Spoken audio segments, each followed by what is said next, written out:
Hello everyone. I hope you've been taking very good care of yourself since the last time we've spoken. Now, following on from that video, I wanted to talk to you a bit more today about meditation. Ever since meditation was brought up in the self-care message, we've had quite a few questions come in from people saying, what is meditation and how do I do it? But we've also had quite a few comments from people saying that they tried it in the past and it didn't quite work for them. They don't think it's really for them. So I wanted to speak to you today about some of the different types of meditation and what they're trying to achieve, and then think a little bit about some of the challenges we might have experienced so we can think about ways to overcome them. So, I tend to think of meditation as any mental exercise we can do that is meant to change our mental or emotional state in the short or the long term. That's a really important distinction to make because some meditations are meant to immediately change how we're thinking or feeling, and some are meant almost more to build up a skill that we use in the longer term. So if we think about meditation, I tend to group them into sort of three categories. The first category are those meditations that are meant to have an immediate effect on how we're thinking or how we're feeling. These might be meditations, for example, that help us to relax or make us feel happy or safe or evoke feelings of compassion. The second category are the mindfulness meditations. These are the meditations that are meant to help us build up the skill of being aware of our thoughts, feelings, bodily sensations, and really ground us in the here and now. This is more of a skills-based meditation. These are the ones that's meant to help change our relationship with ourselves in the longer term, so that we become more aware of how we're thinking and feeling, which will then eventually build up the skill to be able to take a little bit of a step back from those immediate thoughts and feelings to choose how we're going to react to them. The third kind of meditation for me, this is my own grouping, don't Google this, are any of the meditations that are meant to sort of raise consciousness or change our consciousness. These tend to be a bit more advanced, so let's leave them for a different day when we're feeling a little bit more experienced in meditation. So, if we think about those first two categories, the one that's meant to sort of immediately change how we're thinking and feeling, and the ones that are more about becoming more aware of how we're feeling and thinking in the present moment, we can immediately see that there's a difference in what we would get from those meditations if we did them.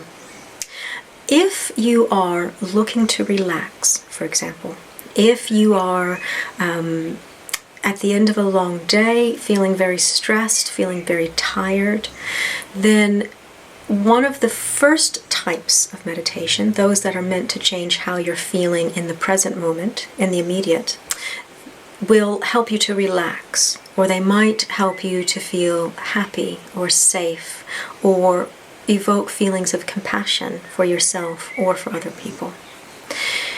If you wanted to relax and you instead tried to do a mindfulness meditation, it's very likely that it's not going to work that you wanted it to. What will happen is a mindfulness exercise will allow you to become more aware of your thoughts and feelings in the present moment. And if your thoughts are, oh wow, I hate my job, oh my gosh, I can't do it, I'm terrible at what I do, and then the emotion is one of overwhelming feelings of anxiety, stress, fear, you can see how becoming aware of those thoughts and feelings wouldn't necessarily be relaxing. Now that doesn't mean that mindfulness isn't important and that it wouldn't be important in that particular situation, but it just means that if what you're hoping for is a feeling of relaxation, choose from the first category, not the second category. On the other hand, if what you're finding is that you are quite frequently reacting to situations in a way that you don't want to be reacting, if you feel like you're doing things and you don't know why you're doing things, or it feels like you're sleepwalking through life, then doing mindfulness can help rebuild that connection with yourself so that not only do you become more aware of your thoughts and feelings and bodily sensations so that you can take a step back from them, but also it builds up that relationship with ourselves so that we're better able to be in touch with the things that we need or don't need. Now, one thing that I would like to say about meditation is that you get out of it what you put into it. If you try to do a meditation just once and you don't really pick the right one for you, you don't really think about it, it's unlikely that it's going to have that much of an effect. I think of meditation very much like going to the gym.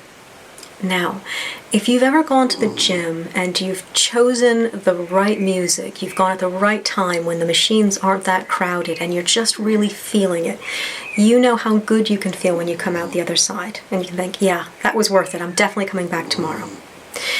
But no matter how many of those days you have, sometimes you're going to go into the gym and it's just going to fall flat.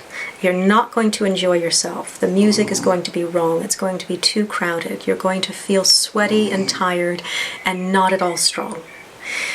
Even on those days, most of us who have built up a habit of going to the gym come out of it and think, I'm still going to come back tomorrow. Because I still, even if I didn't enjoy it, I just got a little bit stronger, or I've just solidified for myself that habit of going to the gym. That is very much what meditation is. You need to put in consistently, keep trying. Each time you do it, you'll be a little bit stronger mentally and emotionally to keep going. Now, it is also important to have realistic expectations for what's going to happen. As of this morning, I have now meditated 556 days in a row. Anyone who has met me will be happy to tell you that that does not mean that I am without a temper or without stress. Meditation, even when it's done regularly, even when it's done well, does not mean you become a magical being. But it does mean that you build up more and more of a skill of being able to manage your mental and emotional state in a much more effective way than you were able to before you started meditating. So, the challenge I would put in front of you is to have a go. I'm going to give you lots of information in this email about different apps you can try, different MP3 files, also some guided scripts just to try it on your own. Have a sense of humor with it. Go ahead and feel a little bit silly, feel a little bit like you're getting it wrong. The beautiful thing about meditation is no one can see you do it, right? Even if you're sitting in a room full of people, they don't know what's happening in your mind. So have a go. And the other thing I would challenge is that you give it a go consistently. Give yourself 2 weeks, try it every day. I would also say start small. Don't try to sit down and do a 60-minute Himalayan singing bowl sound bath. You're not going to make it. You're going to feel tired and irritated and foolish and like it's a waste of your time. Instead, choose what type of meditation you'd like to do and then just pick a 3-minute meditation. Pick a 5-minute meditation. Whatever it is, start very small and do it each day. At the end of 2 weeks, have a look back and think whether or not it's working for you or whether you'd like to try something different with it. However it goes, drop me a message. I'd love to hear how it's going for you. Okay, now I will speak to you again soon about how to work from home without going crazy, keeping a good boundary between being at home and working. And I will also speak to the rest of you about how to manage how you're feeling if you're not one of the people working from home, and so you've got your own stress and anxiety going into your workplace each day. In the meantime, please do take very good care of yourself. Try your meditation, and I'll speak to you soon.